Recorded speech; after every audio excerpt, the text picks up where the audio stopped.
Visit the Walmart Seller Center. Go to the Walmart Seller Center website, seller.walmart.com. Sign up. Click on the Sign Up option. Provide basic information. Fill out the required information, including your business details, email address, and create a password. Agree to terms and conditions.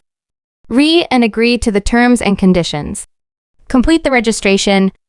Complete the registration process by providing additional details about your business, such as tax identification information.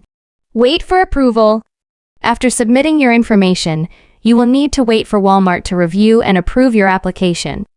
This process may take some time. Access the Walmart Seller Dashboard.